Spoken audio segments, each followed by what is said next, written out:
You're listening to Odyssey, A Tale from the Road, an audiobook by Christopher Cologne. All rights reserved. Any resemblance to persons living or dead are purely coincidental. Chapter 48. What do you mean? I asked Penny, as I tried to speak over the noise of the rotating blades of the helicopter. I want you to go out there and finish up the show for all the people who came out to see us perform tonight. Penny hollered out to me. Are you out of your bloody mind? Said Gateway Drug's lead singer in his false British accent. He had made his way down from the stage, and was standing behind me as I delivered Penny to the helicopter. Up until this moment I hadn't noticed he was right there. I'm not going to play with this, amateur. We only have 4 songs left on the set list for tonight. We can't leave the crowd hanging, now. We haven't played our biggest hits yet. Andy, you know how to play those songs, I know you do. Get out there and give the people their money's worth, Penny said, grasping her side. But your Gibson Les Paul was destroyed. I don't have a guitar to play. I pleaded, hoping to get her to change her mind. Penny was holding her side. Are you kidding? I got 20 of those things backstage. They're all in my road case in my dressing room. Just get someone from the road crew to get you one. I'm not going to repeat myself. I'm in enough pain, as it is. Make me proud, Andy. Penny's right, Andy, Minerva chimed in. Don't worry about us. Dad looks like he's going to be alright.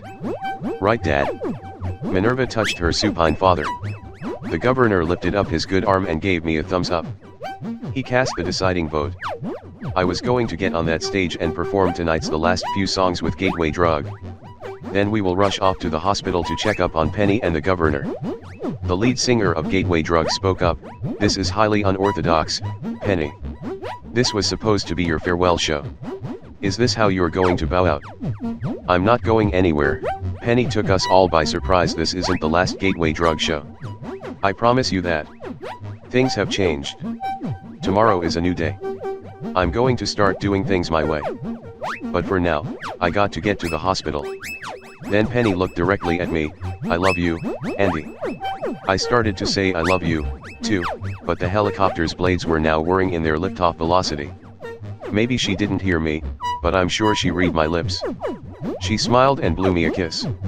In a moment the chopper was airborne, carrying precious cargo to the hospital. The most important people in my life were in that helicopter. The takeoff was much more faster than the landing. In a couple of seconds the helicopter was just a small dot over the horizon of the stadium. The lead singer of Gateway Drug looked over to me. Well mate, let's see if we can't get you fitted with a new guitar. And then we'll see if you're any good. He smiled and clapped me on the shoulder. He had to have been in a good mood, now that Penny decreed that she wasn't leaving the band. The crowd swarmed around us. They had been shouting words of encouragement and cheering us on. We made our way back to the front of the stage. People had boosted us up on their shoulders to lift us back up to the stage.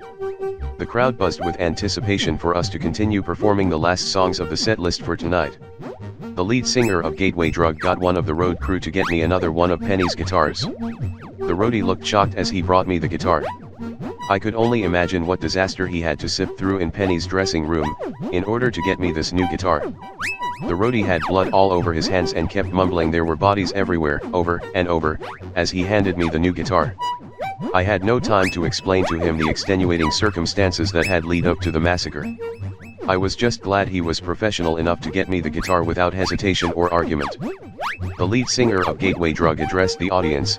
I got bad news, good news, and great fucking news for everybody here tonight. The bad news is that Penny has gotten hurt and cannot continue playing tonight. She is on her way to the hospital now to receive medical attention. The crowd responded in their disappointment. He continued, now, relax my little chickadees. The good news is that we have a replacement player. His name is Andy and he comes highly recommended from Miss Penny herself. The reaction was mixed. Most of the people were happy that the show was going to continue, but there had definitely been some dissension in the ranks. People didn't know who the hell I was, or if I could fill Penny's shoes. Understandably they were big shoes to fill. The lead singer then broke up the jeers mixed in with the cheers, and now for the great fucking news. Before she left, Penny stated that this will not be the last Gateway Drug performance. She has decided to stay with us, after all. The crowd erupted in applause and screams. They had come to witness history, and that's exactly what they got. Now that the crowd was charged up and in a good mood, they seemed to accept my substitute performance a little easier. I played the best I've ever had in my life, tearing through Gateway Drug's greatest hits. It was just for a few songs, but for the first time in my life, I truly felt like a rock star. The end. Epilogue. The story of the governor getting shot was covered by every media outlet. The hospital, where he and Penny were getting treated, was enveloped in reporters. After the show, the members of Gateway Drug, Stephen, Layla, Bruce, and myself were given a police escort directly from the stage to the hospital, down the road. We were by the governor and Penny's bedside, before people finished filling out of the stadium from the concert. Eugene, the man who recognized me from the pizzeria, called my family and told them that he saw me in town. After my face had shown up in the news, for being credited as saving the governor's life, my mom and dad told the local police that I was their missing son. I had disappeared after my band's last show and our van was stolen. My parents were worried sick that I might have been dead somewhere in a ditch. If Paul had killed us in the flipped over caddy, my parents' worries would have been confirmed. The local police knew my parents and escorted them quickly to the governor's hospital room to be reunited with me. I gave them a big hug and apologized for not getting in contact with them sooner. I just didn't want the whale to hurt them because of his vendetta against me. My parents said that my little dog Telly, my father named him after the famous Greek actor, Telly, had run away from home after I disappeared. The dog somehow had sensed that I was in trouble and journeyed out to find me. He was unsuccessful, but my dog had returned home a few days before me. It was as if he knew that I would be returning home soon. The governor's doctors had given a press conference and informed the public that the bullet in the governor's arm had been removed and he should be back to work in a few days. Theodore Ellis would just have to attend some physical therapy to regain full motion in his damaged arm. The governor was in such good health that he had gotten out of bed and attended the press conference being held at the hospital. Amongst other announcements, he had publicly pardoned my bandmates. They were to release as soon as possible and were to perform some community service to atone for what they did at the Ray Del Sol Casino. Arnie and Paul had gone to jail, and were up for trial on various charges.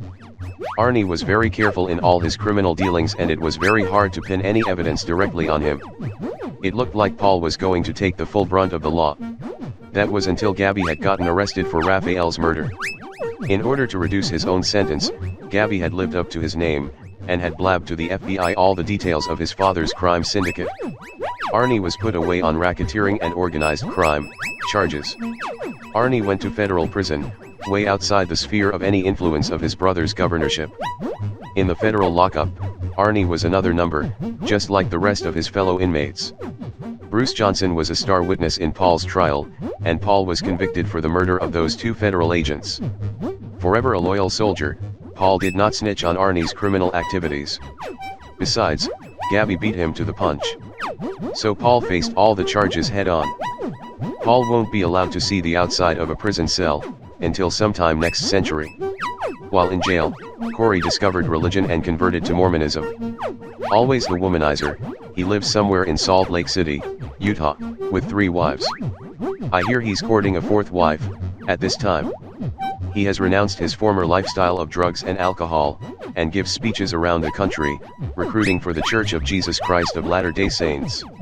Somehow, 2 of the suits had survived the massacre at the stadium, and tried to take Penny to court to fulfill the obligations of her contract. It took years, before their case was finally taken to court. Stephen Ellis, the governor's son, had left his job at the post office, and went on to law school to become a lawyer. He had passed the bar exam, before this particular case went to trial. Stephen was able to successfully argue that Penny had signed those contracts under duress, and was not bound to its demands. He gave those lawyers pure hell until they dropped their case. Stephen went on to have a successful career in law and hopes one day to follow in his father's footsteps and enter the political arena. Penny recovered quickly after her stay in the hospital. She went on to continue to tour and make albums with Gateway Drug. She still desired to do a solo project, but this time she did it with the blessings of her bandmates. Dimitri, Jimmy, and myself were all part of her new band. I played most of the lead guitar and Penny got to sing without being encumbered by her own guitar duties. The side project had more of a pop song appeal to it, but I would do whatever it took to stay on the road with my love. Penny's side project needed a drummer. I returned to Southland Park and found Eddie. We put him into rehab and got him cleaned up. Eddie was diagnosed HIV positive, but has started to take medication to keep his health stable. Playing drums, taking care of himself and staying physically active has kept Eddie alive. His doctors say there is no reason that Eddie should have any complications. He can continue to live a fulfilling existence as long as he sticks to his active regimen. Eddie has become the inspiration to many that share his condition. The record company had removed Gateway Drug's manager, after what was supposed to be their farewell show. Minerva has stepped in and become the manager of Gateway Drug and Penny's side project. She helped renegotiate each of their contracts and even allocated some money to hush the surviving suits that her brother battled in court. Minerva has shot up the ranks of the record company and has become a talent agent in her own right. She has turned her love of following bands into a successful career in the music industry. As for me, after getting the media attention for saving the governor's life, I was offered a book deal to tell my side of the story. I still play in Penny's side project and we go on tour between Gateway Drug album releases. Penny and I have been married 4 years now and we have our own little musician on the way. But I really like this writing gig. I think I'm going to stick with this. Please visit twostrangersonePodcast.net.